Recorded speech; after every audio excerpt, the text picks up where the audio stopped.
Sometimes, when we think of overlanding, our minds go immediately to challenging adventures, overcoming obstacles, navigating rigorous terrains. Maybe because these are the things we see in YouTube videos and Instagram reels. We consider it a flex to say we were the ones brave enough to do it. It's exciting for sure, and there's no denying they create some of the best memories. But what if there can also be memories to be had from the uneventful? What if just being there is enough?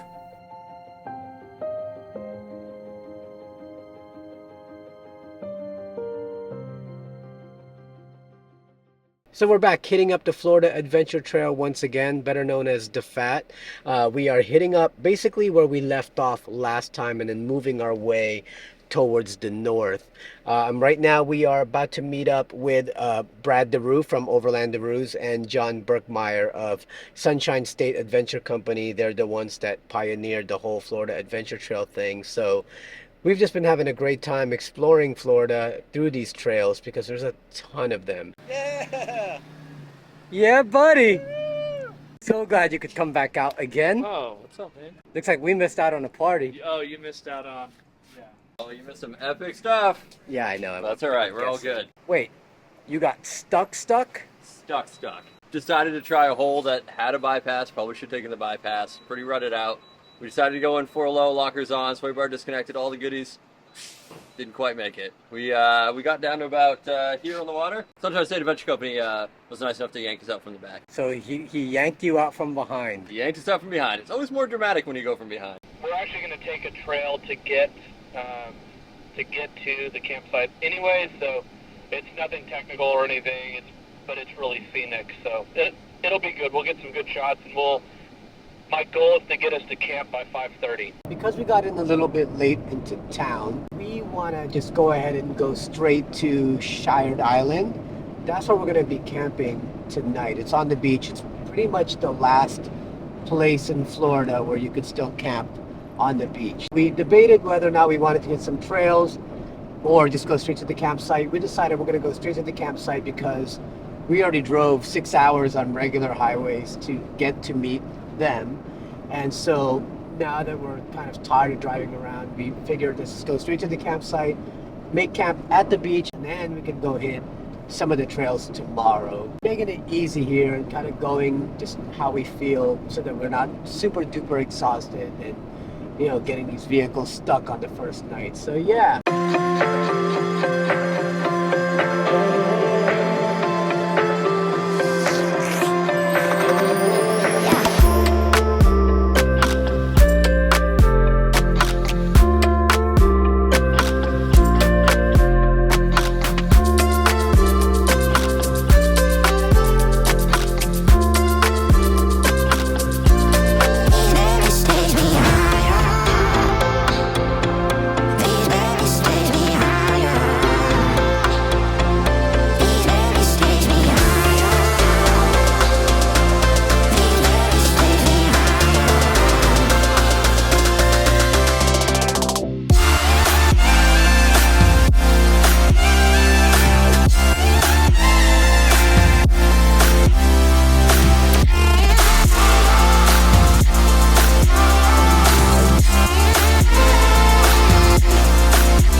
Okay, so we finally made it to camp here at Shired Island. I expected something different. This is actually a campsite. I thought we were going to be remote camping on some beach somewhere, you know, but it is not. It is on the water. It's just we got here and there's already a lot of people that are camping here because it's basically camp where you want. Otherwise, it is a nice spot. We were able to find this little cove area underneath the trees. But I will say this has been the fastest camp setup I think I've ever done. Like, I was able to get the tent up, I was able to get a table going, I was able to get the AC going, I was able to get a lot of stuff because so many things are already pretty much rigged up to the Jeep. So everything's done. Tonight we're gonna just chill, hang out by the fire. Then tomorrow we're gonna hit the trails and do some really fun stuff there. So yeah.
first night here in Shard Island, weather was actually really nice all night. Like it was supposed to rain and it didn't, so that's good. But it brought in a lot of cool air. Even up until right now, it's been cool, which I'm really excited about because I know midday today it's about to get really hot. We're talking like mid 90s.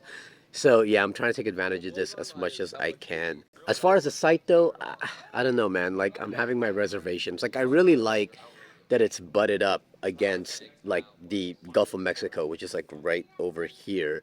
So it's really pretty to wake up to, but the people here, they're a lot of them are just your recreational campers. A lot of them don't really care. There's a lot of mess on the ground. And then at 1 o'clock in the morning last night, there was a group of people nearby that just kept revving up the engine of their hot rod and then doing burnouts, and they're yelling, and I'm like, what are you guys doing, man? It's like 1 o'clock in the morning. I mean, location wise it's a great spot.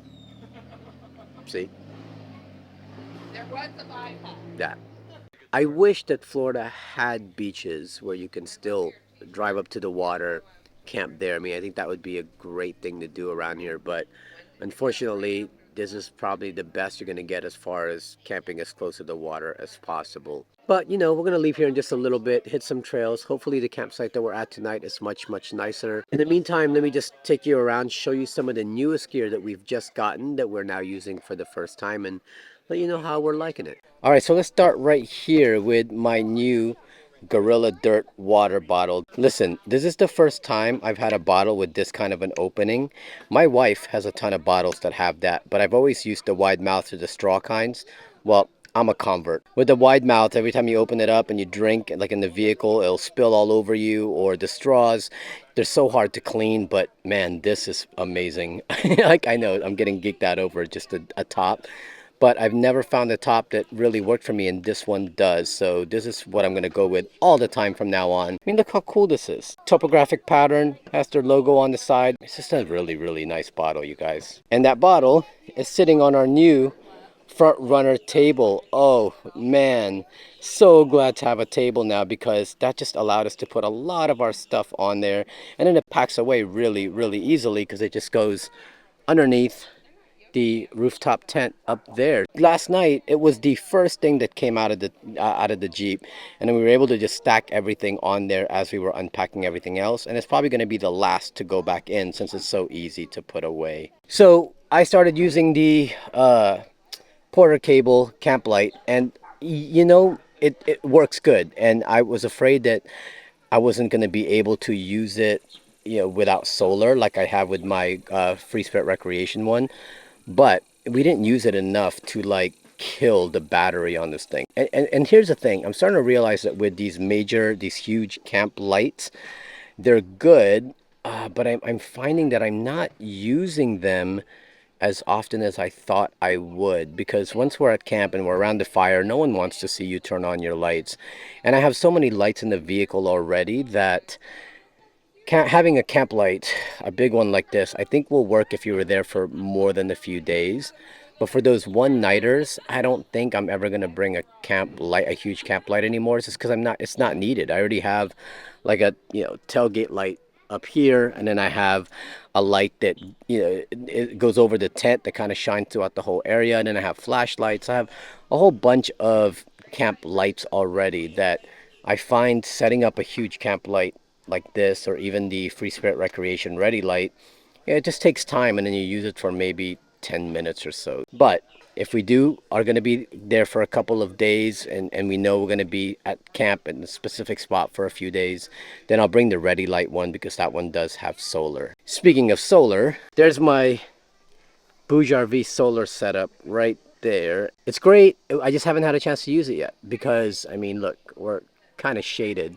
So that's the other thing that you also have to kind of think about when deciding whether or not you want to get solar for the vehicle, in that to really take advantage of it, you have to be in direct sunlight. A lot of times we pull in the campsites that are underneath trees like this so we can have that shade, but then now you can't take advantage of your solar. We got into camp late yesterday, maybe about 6 o'clock, and the sun was already coming down, and then we woke up today. The sun's not fully up yet. It's like right there. And by the time it gets basically to the top of the sky, we're already going to be on the trail. So there's no need for solar then. So those are just things that you want to consider when you're going to do solar. Now, speaking of things being powered up, this is the first time we got a chance to use the Zero Breeze with the battery. We don't have any electric at the site, so having that battery really helped. We lasted about 3-4 hours, and then we started hearing a beep. And it might just be because I had it on the highest setting and it started to maybe overheat it. I'm not sure, but it started beeping at us. So like around 1 o'clock in the morning, my wife got up and turned off the Zero Breeze. Good thing is last night was actually really cool. It wasn't hot at all, so we were able to get away with not running this AC unit the whole night. There's our water port, and this has been great now, man. Like, we were able to wash dishes. All I had to do was pump it up with some water. I don't need to hook up an air compressor to it. But you see how dirty it is?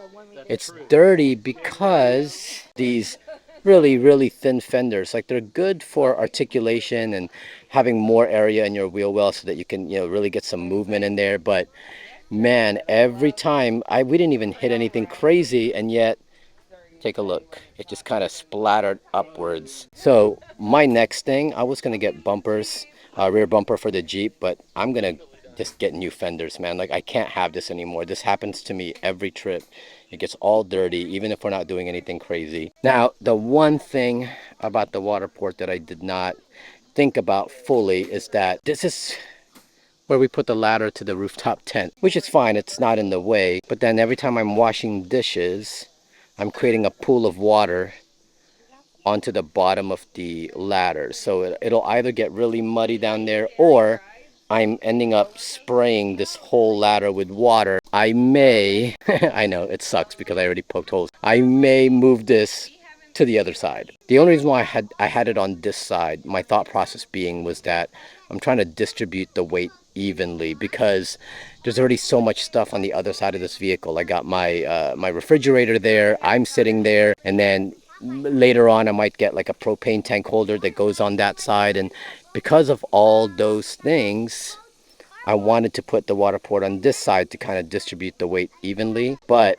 it's starting to become a little bit more of a hassle having it on this side, and all the water is pooling down there. And so I may just move it to the other side and figure out what I'm going to do with the holes over here. And that's pretty much it. That's all the gear that we've gotten lately. I did get 2 new fridges, the ones that you've seen me review before, the Set Power and the Boujar V fridge. So what I did was I allowed 2 of my friends to rock those, because I already have my fridge, but the name will not be mentioned because one of the companies said they don't want to be compared to this particular brand. If you follow my channel, you'll know what brand of fridge I got. So I brought my fridge, my trusty fridge that I've been using since day one, and then I gave the 2 new fridges that I just reviewed. I allowed my 2 friends to borrow it just so we can kind of do a comparison and see how they're liking it. Here's Dennis, and he has this awesome Land Cruiser, and I allowed him to use the Boujar V fridge. And how are you liking it? It performed pretty well. It did take a while to cool down. It probably took more than 6 hours. That's how long it took yours too? Yeah. To cool down as well? Yeah. It only got down to like, I think 55 with the laser thermometer I had. Really? Yeah, it started at 50, almost 80, 78.5 degrees. But I was in an 80-degree vehicle when it started. Okay, And, so it's 80 degrees in the vehicle. And then when we got to camp, it was like at 51. Really? But otherwise, has it maintained the temperature after Yeah, that? it maintained. It maintained, but it just took a while to get Took that. a while, yeah. Do you think it might be just because the weather we have, it's It just could been be, hot? and we had a bunch of stuff around it, so it was blocking all Oh, of the... you weren't venting it. Yeah. You need to vent So that's it. another issue, too. Were you able to keep a lot of stuff in there? The only thing we had in there is beer, lemonade. So mostly your drinks, Drinks. your liquids. Yeah, mostly drinks. Word. So we got Ron over here, and I let him use the Set Power fridge, 45 liter, which is weird. I should have had these 2 guys switch, because it's only Ron and Risa, and we gave them the big fridge. And then, Dennis over here has the family, and we gave him the tinier fridge, which is like really Ron weird. needs more. Ron needs more Ron liquids. needs more. So how long did it take yours to cool down to? So we started off at 73 degrees inside the house. Okay. Plugged it in, set it to 28 degrees to see how long it would take. And it took approximately 6 to 6.5 hours to get to 28 degrees. Wow, so 6 to 7 hours for you as well, and yours is bigger. So technically yours cooled down faster than his did. And the only thing I had in here, mine wasn't empty, the only thing I had in here was room temp bottle, half case of room temp bottle water. Has it maintained since? It has. I mean, I don't know about this morning, but You turned it off last night all too? day yesterday. Yep, it held even though we made a few stops, and it did pretty good. Honestly, it's kind of a big fridge for us. So you're saying that something too big is, it's a little tighter to fit in this kind of a hole? That's correct. Okay.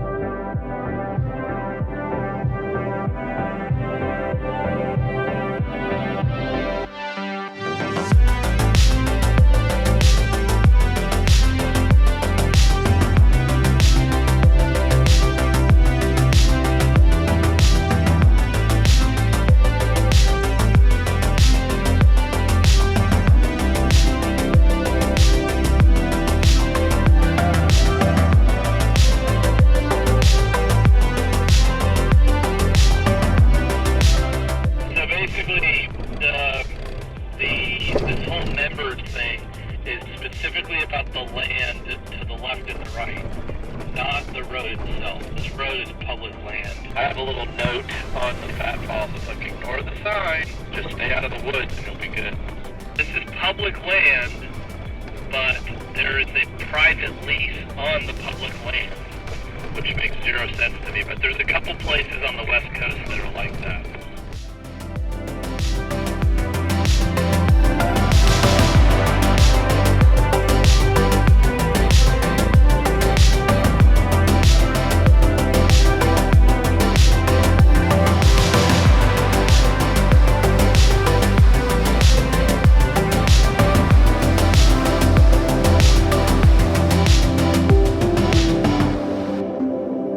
Drop her 400 on just in case.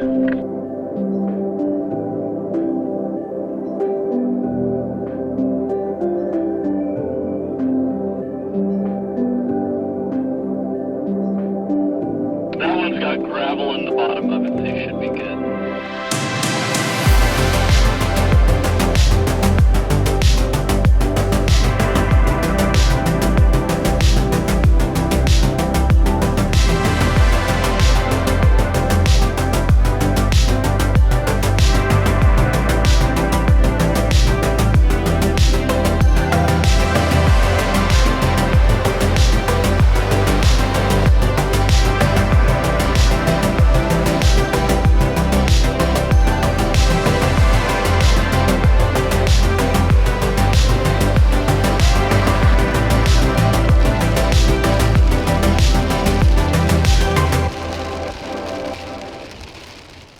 Part of the Florida Adventure Trail gets you through to Keaton Beach, which is really cool. It's paved roads getting here, but we decided to pull in here for lunch instead of on the trail because weather's looking kind of sketchy and rainy, and we want to try to get away from that just in case it starts to rain. But let me show you around. It looks really, really pretty here.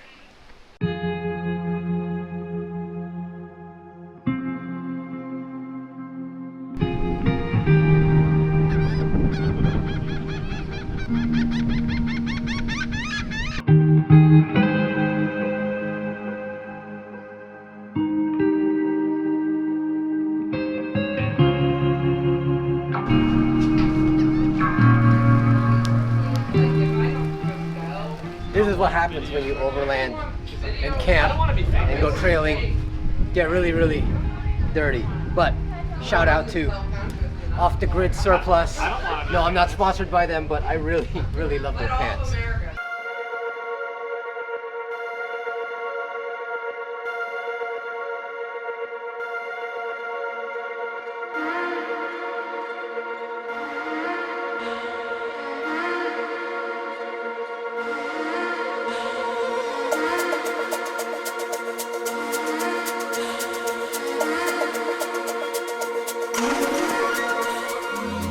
That was kind of the goal behind this whole thing, was to help people see kind of how unique and diverse Florida is. Obviously today there wasn't anything really technical other than a couple water crossings. Now once we come around, there's a bend up here that goes to the left, and that's kind of where we're going to start to get closer to the coastline and stuff. So we are basically going up the coast of Florida on the west side, around the elbow of Florida. So if you think of Florida being this shape, we're kind of in the elbow or armpit of Florida area, and it is gorgeous here. It's nice because these are the kind of trails that I haven't seen yet.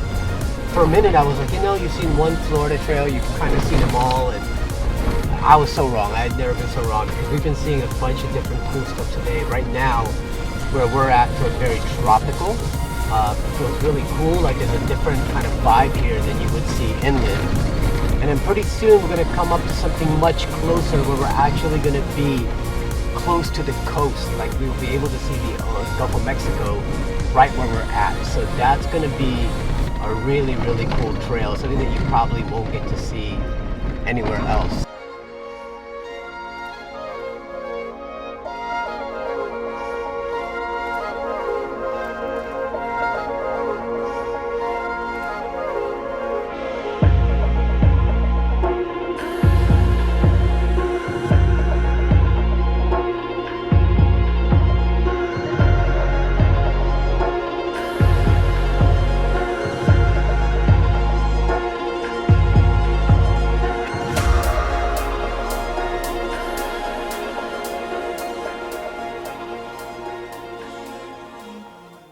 I thought we were actually going to be like on the coast, but we are. I mean, I forget sometimes that Florida is actually a lot of marshlands at the coast. Like only some areas are beach, and a lot of them are mangroves like this. Those type of things that I never knew existed here in Florida. I mean, like I knew they existed, but had never visited. So it's a good thing to really explore it, man. Like I said, this is all in the F.A.T Trail GPX file. So if you haven't downloaded the F.A.T Trails yet, make sure you do that. Links are right here.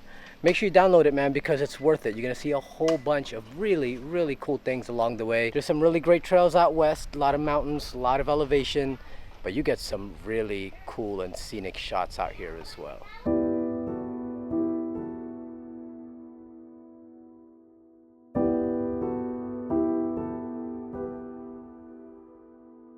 On our final day, we decided to cap off this second portion of the Florida Adventure Trail by driving through the Big Bend, a stretch of trail coming around the inner crook of Florida along the Gulf of Mexico. It was the perfect place to end this particular trip before we all said our goodbyes and headed back to our respective cities. We still have one more trip planned to finish off the Florida Adventure Trail, sure, but so far this has been my favorite. There wasn't as many challenges on this trip as the first portion we did months ago, and maybe this video doesn't have as much drama and excitement, but I believe there's something to be said about just enjoying the ride. There's something to be said about trails not being so technical and we aren't checking our rigs for damage every time we get off one. Lately, with deadly crashes happening on trails making the news, sometimes it's nice to know you're safe and can just enjoy the world around you, to see beautiful scenery and feel the breeze flowing through the windows, to see the world not as something you have to conquer, but rather to enjoy the world for what it's giving you. For me, I think that's more exciting. Alright, so we just pulled into Goose Pasture Campgrounds. Group is kind of splitting up. All of us Gulf Coast guys are staying, but this spot is pretty cool. It's primitive. It's still a campsite. There are other people here. Some people look like they've been living here for a while, but this is much nicer and cleaner than where we were last night. Last night had a really good location. This one has more, everything feels like it's in coves, so you have a little bit a nicer kind of, you can tuck yourself in and you're not around a lot of people. So should be a good night, and then tomorrow morning we'll make some breakfast here and head home. Bye, you guys. Bye, girls. Bye. We had so much fun. We're gonna miss you guys. We did it. Dude, my goose is cooked. I'm tired. I'm We had fun. exhausted. It was Yeah. good. Bruh. It was good. It's always good seeing you guys. Always a pleasure to see And you it's guys. an amazing trip First as time, man. always. I like this one because we didn't do as many trails as we did before, Sure. but yet a lot of scenery, a lot of scenic stuff. Something he and I were talking about is a lot of the Florida forests look similar, but they're all very distinctly different. So getting into citrus and getting into like places like this, there's a huge difference between them. So get locked into this mindset that everything is going to look the same through this entire trail, because you couldn't be further from the truth. Everything is a little similar, but so different. And the only way to really experience that is to get out there and go hit these trails and go explore this stuff. And man, I challenge you guys to do that. What he said.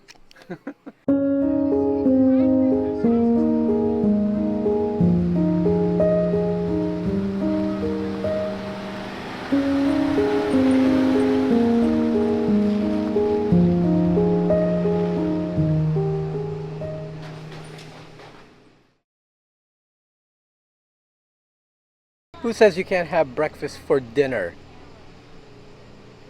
Spam sandwiches. Always my favorite meal when camping and overlanding.